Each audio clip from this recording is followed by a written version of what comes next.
Fischer. This is 10 Minutes to Inspire. Good morning, René Carayol. Good morning. Pleasure to be here. Thank you for being with us at Tech.Emotion 10 Minutes to Inspire.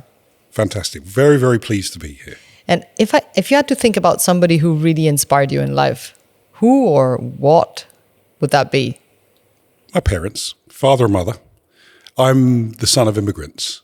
So at a time when they were coming over to Europe from Gambia, it was a tough, brave, courageous journey. And they continue to inspire me by never complaining, never looking at the downside. Every day was filled with hope. And that stayed with me forever. And if you had to tell us who is René Carayol today? I'm lucky enough to be that CEO whisperer. When the chief executive wants to whisper, when they want to shout, when they want to scream, I'm usually there with them, helping them with their emotional outbursts, helping them to have a good day every day. And how does that work a little bit? Do you want to share that with us? So I'm lucky enough, privileged enough to work with some of the best chief executives across the planet. Every day I pinch myself, how did this happen? But nothing is best done alone anymore, which we're seeing in the White House every day. Everybody needs some support. As I say constantly, collaboration is the new leadership. We coach collaboration. That the chief executive's job, best job in the world, toughest job in the world, loneliest job in the world. And that lonely piece not everyone sees. And I spend my time trying to be the person that they can share with, the person that's there to support them, the person that's there to push them.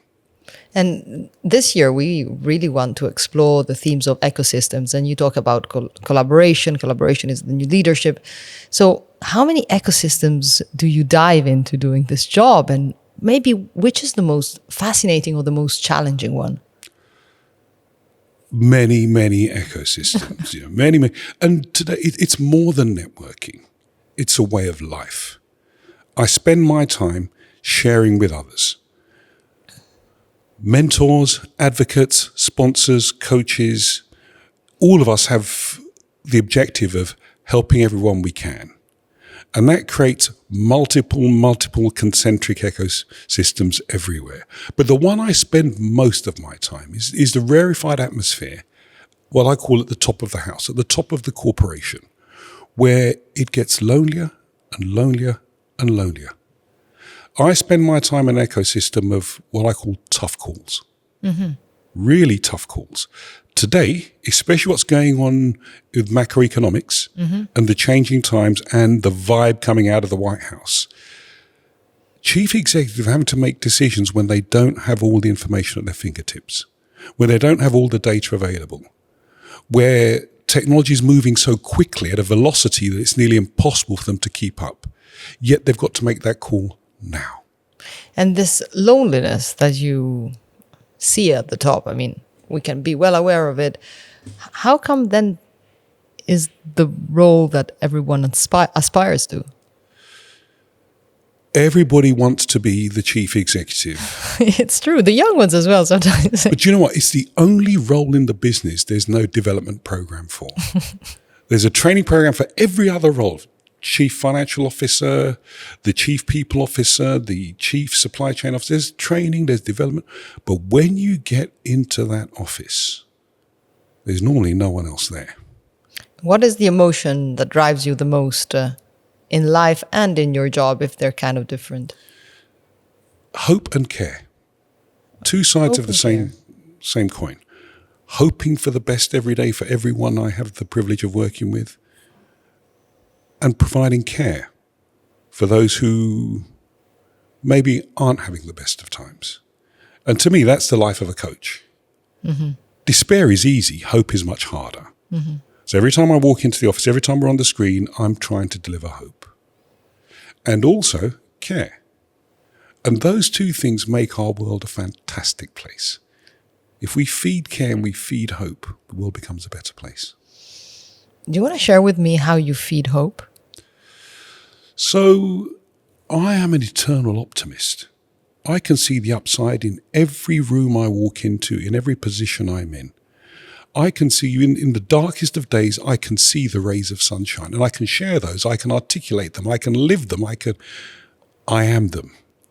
When I walk in that room, I am the hope. I have to be that hope. And it's not unrealistic rubbish. It's finding the things that we can do that helps to make the circumstance better, tangibly, measurably, immediately.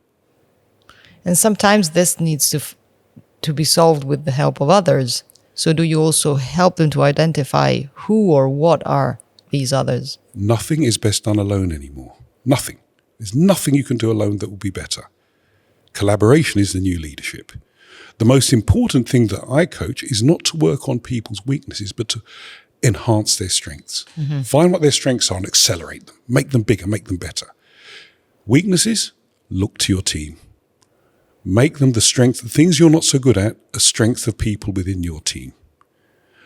It's the biggest fallacy in life is that I can spend my time working on my weaknesses and they're going to improve to be, at best, they'll improve 5%, be mediocre. Don't waste your time. Okay. Focus on the things you're brilliant at. What's the fastest career accelerator? The 2 or 3 things you're outstanding at, make them even better, make them world class. Focus. Yes. Focus. Huge focus. Okay, so how do you work on the focus with them? So the first thing is identify what the 2 or 3 things, we call them spikes, the big spikes that you have, and then ensure they're building a team around them that compensate for the things they're not so good at. Great players don't win trophies. Great teams win trophies. It's about the team. And I think what I try to do with everyone I coach is ensure they have the right team around them. Professionally, domestically, with their family, everyone needs a support around them. As I say again, nothing is best done alone. Is it, all about the action, the analysis and the action, or is all also very much about the narrative that you share with them and the one that you help them create? That's a great, insightful question. Leaders tell stories, managers talk strategy. It starts with the narrative, the story. Help them to find a story that they can own. Help them find a story that they're the star of. Help them find a story that defines who they are today and where they want to be tomorrow. Help them find a story that elevates them every moment of every day. And sometimes it's hard, Sometimes we see CEOs are, number crunches, very tight. So how hard is it for you to help them find the story? So the chief executive normally got to the top because of their management capability, plan, strategy, tasks, measurement, what I call the hardware. Exactly. Yeah. That's the hardware. What I try to bring is the software. Purpose, vision, people, teams, culture. Purpose, vision, people, teams, culture. Not the IQ, the EQ. Not the things we do, but how we feel. This is my domain. I'm spending all my time on the software. And leadership is the art of doing the things that the management of science said could not be done. When they say it can't be done, get the leaders in. When it say it can't be done, call me. Are we growing leaders in the right way? Massively. Massively? But it's generational. Okay. So what I'm seeing is those of my vintage, we've had our day. We're looking at the 40-somethings, the 30-somethings, who bring a different energy, who bring a different vibrancy, who bring a different optimism, who bring a different capability. Is coaching them different than coaching? Much. Yeah? Much. And more energizing. Oh. More challenging. They're going to argue. They're going to have a point of view. But I love that. And if you had to share one single special piece of advice to the people who are listening to us right now, what would that be?